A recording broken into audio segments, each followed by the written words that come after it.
Ever feel like you're drowning in information? Like you want to learn, but there's just too much out there. Right. Yeah. You're not alone. That's why we do these deep dives, Cut through the noise. Exactly, give you the good stuff, the stuff that matters. And today, we're diving into willpower. With Willpower, Rediscovering the Greatest Human Strength. That's right, by Baumeister and John Tierney. Science writer and social psychologist. Yeah, a great combo. So we're not just getting fluffy advice here. It's backed by real research. Looking at the history of the idea. Real-world examples, the whole 9 yards. So we're going to unpack what they found. The surprising stuff about self-control. How it works, why it matters, and maybe even give you a few tools you can use. Starting right now. Okay, so they kick things off in the Victorian era. Which I found fascinating. Me too. Mm-hmm. There was this time when religious authority was kind of fading. And all these new temptations were popping up. Especially in those booming industrial cities. So Victorians were looking for something to replace that old moral compass. Right, like what guides us now that the old rules are changing? And they wanted something inside themselves. Something tangible, almost measurable. It's so different from how we thought about things later on. Like in the 80s. Remember all those self-esteem books? Oh, yeah. Everyone's a winner. Unleash your potential. But the book points out some problems with that approach. Big time. They talk about these international surveys of 8th graders. In math, U.S. students had sky-high confidence. Super high self-esteem. But their test scores, way lower than kids in Korea and Japan. Really? Yeah, and those students had much lower self-esteem. Huh. Makes you think, right? So much for just feeling good about yourself. It's about more than that, and that's when this idea of self-regulation started getting attention again. Self-regulation, that's the psychologist's term for willpower, right? Exactly. And it wasn't because of some fancy new theory. It was the evidence. Like, researchers were seeing this pattern. In all sorts of studies, and it all pointed back to self-control being crucial. And that brings us to one of the most famous studies ever, the marshmallow experiment. Oh, yeah, from the 60s. You probably heard of it, right? Little kids, 1 marshmallow now, or 2 later. It seemed like just a cute experiment about kids and delayed gratification. But then years later, decades even, the researcher, Walter Mischel, he had this amazing realization. His own daughters were in the same school where the original experiment was done. What a coincidence. I know. And he started noticing these connections, like the kids who couldn't wait for that second marshmallow. They seemed to be having more trouble later in life. So he tracked down hundreds of those original participants. And what they found was incredible. Willpower at age 4 predicted so much. Like what? Well, the kids who waited, their SAT scores were 210 points higher on average. Wow, 210 points. That's huge. Huge. Better grades in general, more popular with teachers and other kids. And it doesn't stop there, right? Nope. They earn more money as adults. Lower BMI. Less likely to have drug problems. It's mind-blowing that a choice at 4 years old could have that kind of impact. Right. Shows you how deep the self-control thing goes. But the marshmallow study had its limits. Okay, like what? The number of kids involved. That's why the Durnin study is so important. Yeah. This was a massive study in New Zealand. Followed 1,000 kids. From birth to age 32. 32. That's serious commitment. And they measured self-control in all sorts of ways, right? Absolutely. It wasn't just one test. They used observations from researchers. Reports from parents and teachers. Even the kids' own assessments. So they had a really reliable measure. And what did they find? All kinds of things. Better physical health for the kids with higher self-control. Like less obesity. Less obesity, fewer STDs, even healthier teeth. Wow, I never thought of that. Guess it takes self-control to brush and floss every day. Makes sense, right? They also found that low self-control didn't predict depression in adulthood. Interesting. So it's not like willpower makes you happy or anything. Not directly, no. But low self-control was linked to more alcohol and drug problems. And what about money? Did willpower make a difference there? Big time. People with less self-control had lower paying jobs. Less saving. Less savings. Less likely to own a home or have retirement funds. Man, this is really adding up. What about relationships? More stable marriages for the high self-control group. Kids. More likely to be raising kids in 2-parent homes. Wow. Okay, last one. Crime. Any connection there? A big one. By age 32, over 40% of those with the lowest self-control had a criminal conviction. Versus. Just 12% of those with high self-control. So yeah, willpower makes a difference. Huge difference. Okay, so we've seen all this evidence. But what is willpower, really? Yeah. The book digs into that. And one thing they challenge is this idea that our conscious mind is always in control.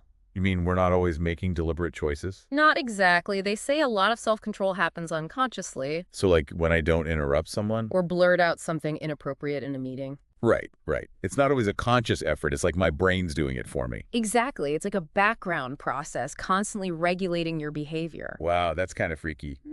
But also kind of cool. Like my brain's got my back. In a way, yeah. And they say that willpower is also about connecting our actions now with the consequences later. Like how one cigarette won't kill you, but a lifetime of smoking will. Exactly. Or one piece of cake versus a habit of overeating. It's seeing the pattern, Not just a single choice. And they talk about this idea of ego depletion. where willpower is like a muscle that gets tired. So you can actually run out of willpower. Yeah, that's the idea. They have some interesting experiments to show this, like the white bear challenge. What's that? You try not to think about a white bear. Sounds easy enough. It's harder than you think. It takes mental effort to suppress a thought like that. So that's using up your willpower. What else? They had people watch a sad movie. Some were told to suppress their emotions. Others to really feel them. Exactly. And afterwards, the ones who were controlling their emotions had less physical stamina. Less stamina. Like they couldn't hold a hand grip for as long. Right, like all that mental control drained their energy. And they even looked at brain activity. Oh, wow. So what was happening in their brains? They saw this spike in activity in the anterior cingulate cortex. That sounds serious. What does it do? It's like the brain's conflict monitor or error detection system. So when you're using willpower, this part of your brain is working overtime. Exactly. That's why it gets tired. Okay, so we know willpower is limited. What can we do about it? Yeah. How do we manage this precious resource?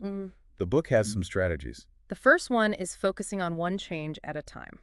Don't try to do everything at once. Right. If you try to quit smoking, go on a diet, and cut back on drinking all at once. You're gonna fail. Most likely, yeah. It's like splitting your willpower into tiny pieces. So pick one thing and really focus on that. What else?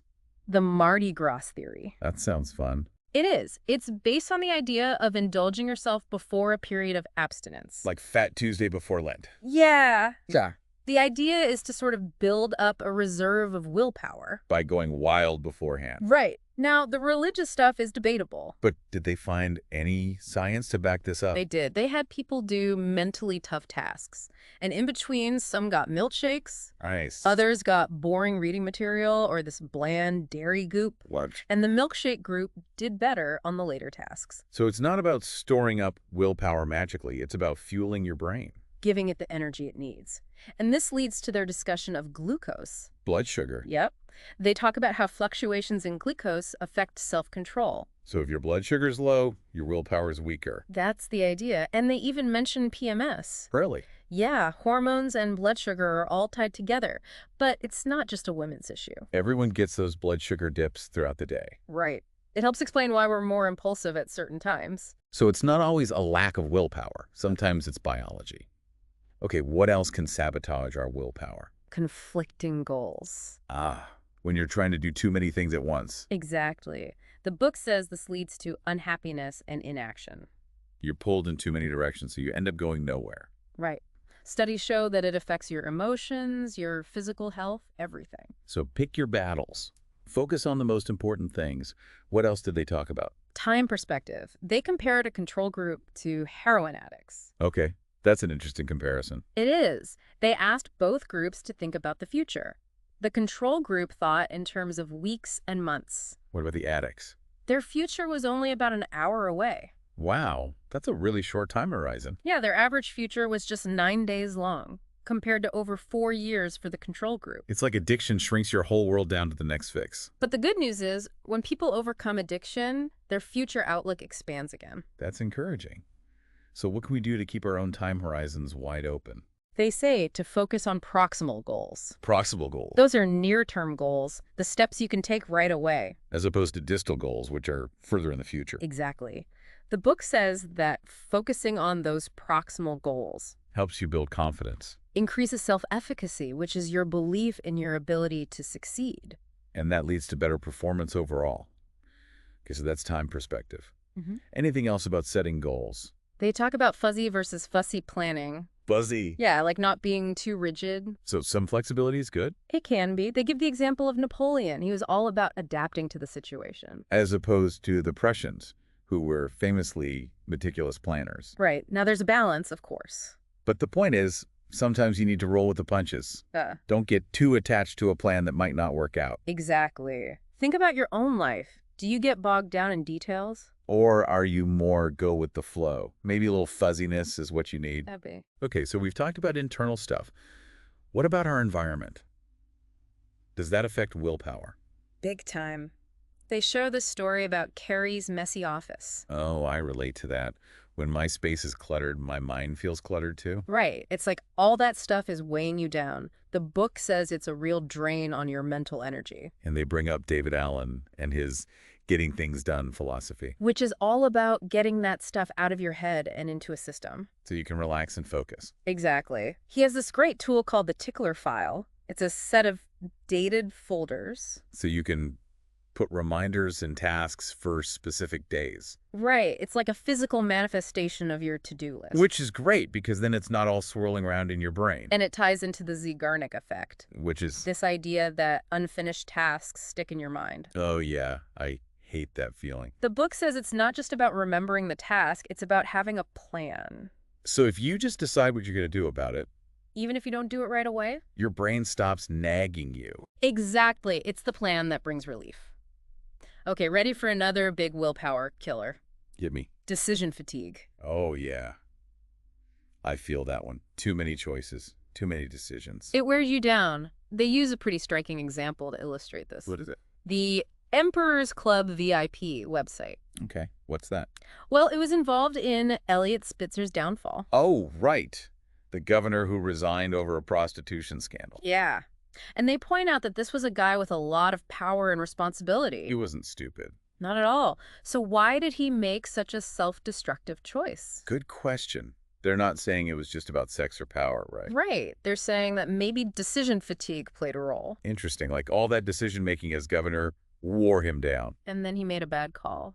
They also mention a study on parole judges. What did they find? That judges were more likely to grant parole in the morning. Then later in the day. Yes. Like all those decisions tired them out. Yeah. And they became less lenient. Wow. Decision fatigue even affects legal judgments. What other research did they do? They had people choose car options and custom suits. Sounds fun. It was. But they found that when people were tired of making decisions... They went for the easier choices. Right. And they didn't enjoy the experience as much. Makes sense. You're just mentally spent. Exactly.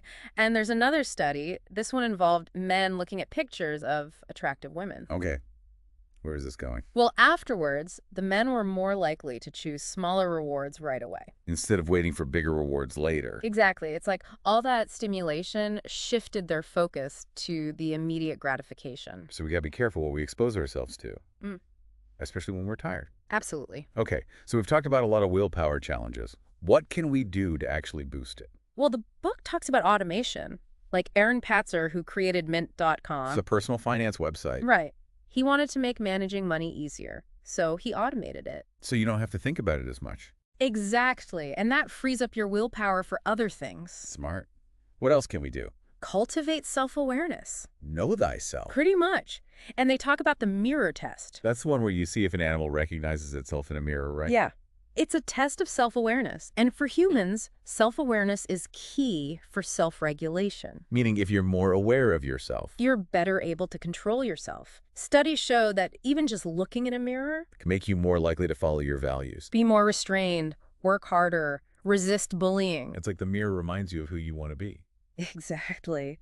They also mention Anthony Trollope, the novelist. What did he do? He had this incredibly strict writing routine.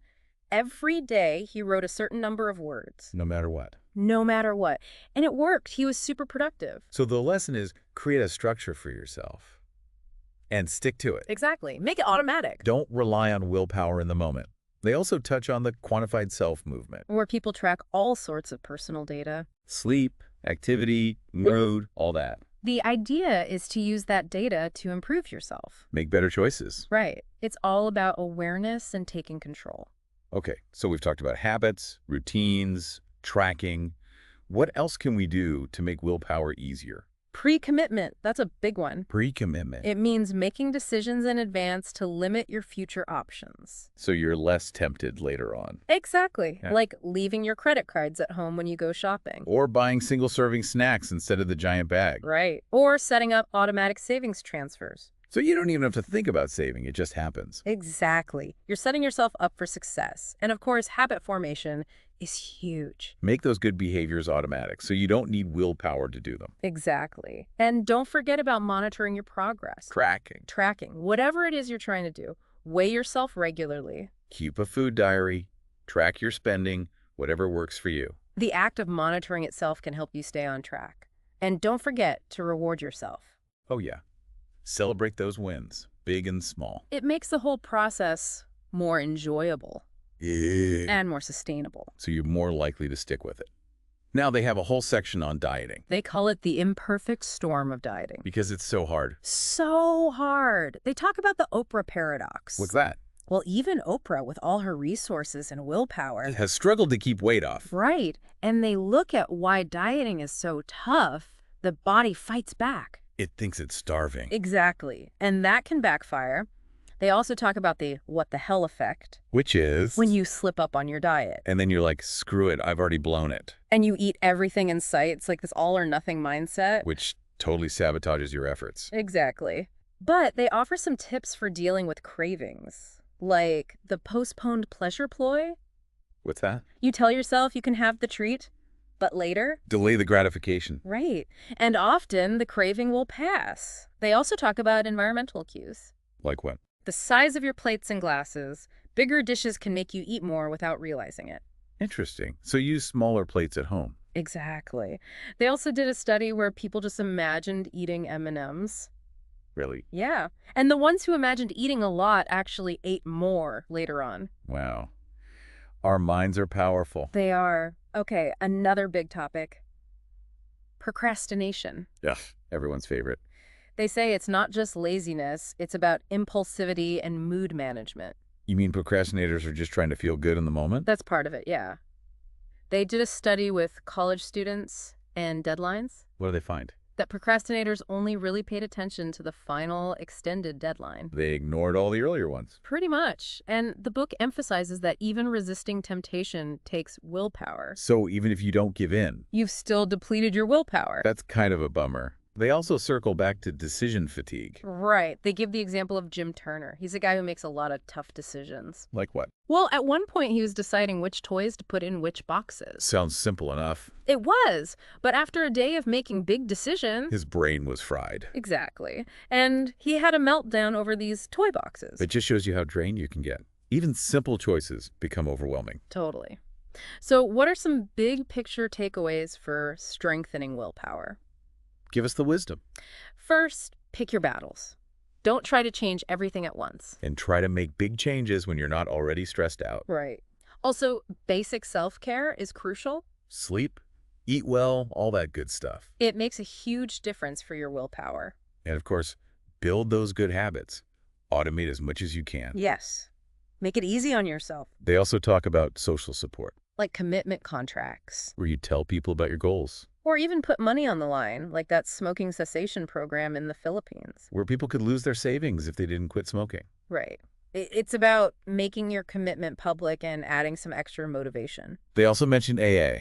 Alcoholics Anonymous. It's a great example of a successful self-control program. With goal setting, monitoring, and social support. Exactly. It's all there. Okay, so we've covered a lot. What about this comparison between self-esteem and self-control? Right. The book says that the self-esteem movement, while well-intentioned, Didn't really deliver. not as much as people hoped. Self-esteem is good, but it's not everything. And it can even lead to narcissism Yeah. Whereas self-control has much broader benefits. for individuals and for society as a whole. Exactly. And finally, they touch on parenting. How to raise kids with good self-control. Right. Structure is important, consistent discipline. Rewarding good behavior. Yes. But they also warn against over-justification. Which is, When you reward kids for things they already enjoy doing. oh right, it can make them less motivated. Exactly. And they talk about the challenges of adolescence. Hormones raging, trying to figure out who you are. It's tough. And they mention that kids in two-parent homes tend to do better. On average, of course. Okay, so we've covered a ton of ground. Let's wrap this up. What are the key takeaways about willpower? Willpower is a limited resource, but it's renewable. It's affected by things like blood sugar. So take care of your physical health. Absolutely. Willpower gets depleted by mental effort and decision-making. So avoid decision fatigue. Yes.